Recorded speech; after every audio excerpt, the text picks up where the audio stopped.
భారత్ మాట నిలబెట్టుకుంది. దాయాది ఇచ్చిన దాన్ని వడ్డీతో సహా తిరిగిచ్చింది. ఇంకా చెప్పాలంటే లెక్క తప్పకుండా మరి కావాల్సిన దానికంటే ఎక్కువే ఇచ్చింది. మేకపోతు గాంభీర్యం ప్రదర్శిస్తున్న అపోనెంట్కు దిమ్మ తిరిగే షాక్ ఇచ్చింది. ఎన్నోసార్లు బుద్ధి చెప్పినప్పటికీ తీరు మార్చుకోకుండా కయ్యానికి కాలు దువ్వే కుట్రలకు అంతే స్థాయిలో బదిలిచ్చింది. నిఘా నిద్రపోతున్న వేళ విరుచుకుపడి పాక్కు వెన్నులో వణుకు పుట్టించిన ఇండియన్ ఆర్మీ.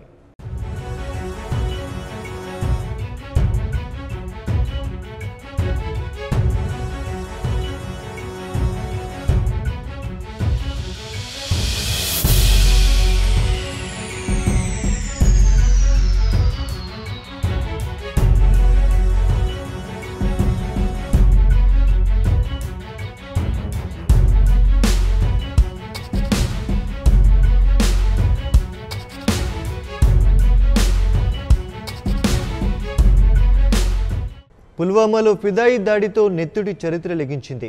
సైతాన్ లాంటి జైషే మహమ్మద్ సంస్థ అమాయకులు ప్రాణాలు తీయటమే ప్రధాన లక్ష్యంగా పెట్టుకున్న ఈ నెత్తుటి పిశాచి 40 మంది సిఆర్పిఎఫ్ జవాన్లను పొట్టన పెట్టుకుంది.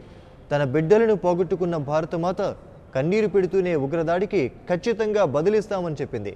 చేసింది జైషే మహమ్మద్ అయినప్పటికీ చేయించింది మాత్రం పాకిస్తాన్.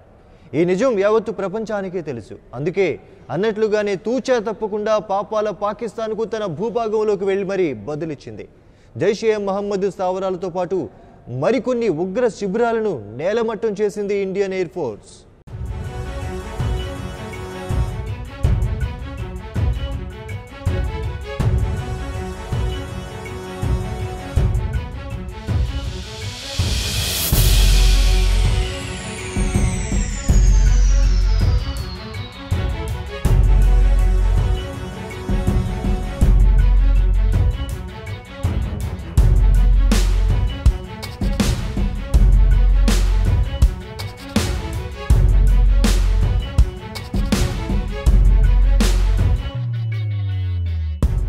తెల్లవారుజామున 3:30 తొలగిపోయేందుకు చీకటి తెరలు తరుముకున్నాయి. కుట్రలకు పురుడు పోయడంతో అందివేసిన ముష్కర మూకలు సేద తీరుతున్నాయి. తెల్లవారితే మరికొన్ని దాడులు చేసేందుకు సిద్ధమవుతున్నాయి. అయితే వారి అంచనాలను ధ్వంసం చేసింది Indian army and Indian air force. Line of control కూడా భయపడేలా దూసుకుపోయిన భారత వాయుసేన విమానాలు విరుచుకుపడ్డాయి.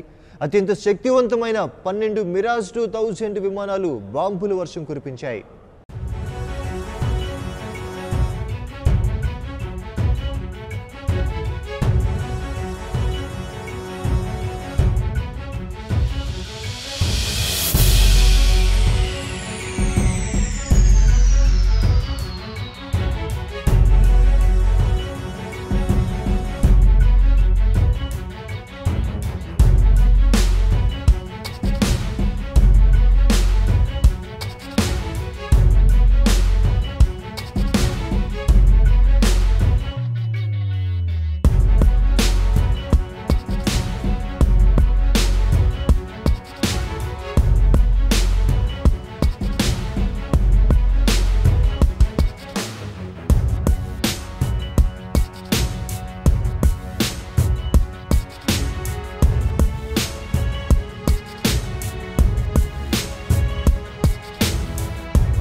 పాకిస్తాన్ సరిహద్దుల్లో తిష్టవేసిన జైషే మహమ్మద్ శిబిరాలే లక్ష్యంగా ఇండియన్ ఎయిర్ ఫోర్స్ రెచ్చిపోయింది. ఉగ్ర భూతాలు ఎక్కడెక్కడ తిష్టవేశాయో తెలుసుకున్న ఇండియన్ ఎయిర్ ఫోర్స్ విమానాలు లేజర్ గైడెడ్ బాంబుల సునామీ కురిపించాయి. పాక్ సరిహద్దు ప్రాంతాలైన బాల్కోట్, ముజఫర్ నగర్ ప్రాంతాల్లో 21 నిమిషాల పాటు భారత్ విరుచుకుపడింది. దాదాపు 1000 కిలోల మినీ క్షిపణులను 2 మిరాజ్ 2000 ఫైటర్స్ వదిలాయి. ఊపిరి తీసుకునే సమయం కూడా ఇవ్వకుండా భారత్ చేసిన సెకండ్ సర్జికల్ స్ట్రైక్ దాదాపు 7 ఎకరాల్లో వేళ్లునుకున్న బాల్కోట్ ఉగ్ర శిబిరం ధ్వంసమైంది. 300కు పైగా ఉగ్ర మూకలు నేలకొరిగాయి.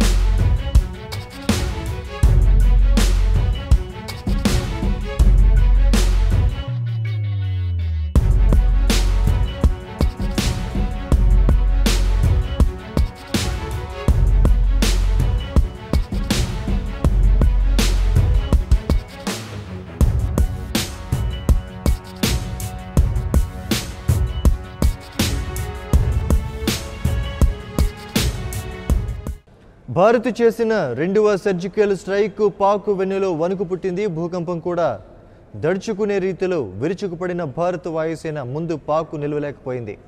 మాటలకే పరిమితం అవుతారని అనుకుని లైట్ తీసుకున్నందుకు దాయాదికి చుక్కలు చూపించారు భారత వాయుసేన వీరులు.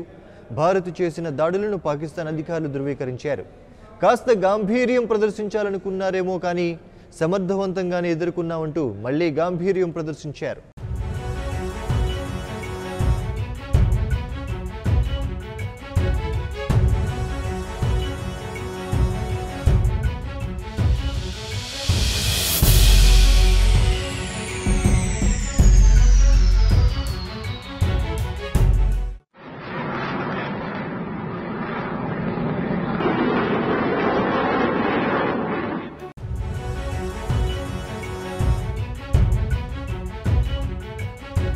సెకండ్ సర్జికల్ స్ట్రైక్ను భారత విదేశాంగ శాఖ ధృవీకరించింది. పుల్వామా దాడి తర్వాత తీరు మార్చుకోమని ఎన్నోసార్లు హెచ్చరించినా పాకిస్తాన్ తీరు మార్చుకోలేదు. సరికదా జైషే మహమ్మద్ సంస్థ మరిన్ని ఉగ్రదాడులకు ప్లాన్ చేసింది. అందుకే ప్రతీకారం తీర్చుకున్నామని చెప్పారు విదేశాంగ కార్యదర్శి విజయ్ గోఖలే. ఎన్నో ఉగ్ర శిబిరాలకు పాక్ ఆక్రమిత కాశ్మీర్ బర్త్ ప్లేస్గా ఉందన్న విజయ్ గోఖలే పక్కా సమాచారంతోనే దాడులు చేశామని చెప్పారు. సూసైడ్ బాంబర్లు విరుచుకు పడకుండా ఉండేందుకు సర్జికల్ స్ట్రైక్స్ చేస్తామని చెప్పారు.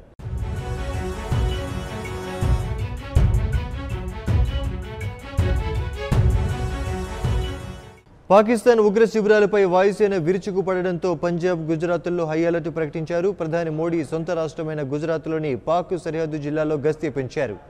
సరిహద్దు మాత్రమే కాదు, సున్నిత ప్రాంతాల్లో కూడా గస్తీని పెంచారు. మరోవైపు శ్రీనగర్లోని వేర్పాటువాదుల నివాసాల్లో ఎన్ఐఏ సోదాలు నిర్వహించింది. వేర్పాటువాదులు యాసిన్, మిర్వాయిజ్, షబీర్ షా, అష్రఫ్ ఇళ్లలో ఎన్ఐఏ తనిఖీలు చేసింది. Hi, this is Siddhi Idnani and please do subscribe to New Waves. ఇలాంటి మరిన్ని మంచి వీడియోలు కావాలని కోరుకుంటున్నారా? అయితే పక్కనే ఉన్న గంట సింబల్ను క్లిక్ చేయండి. అలాగే సబ్స్క్రైబ్ చేయండి.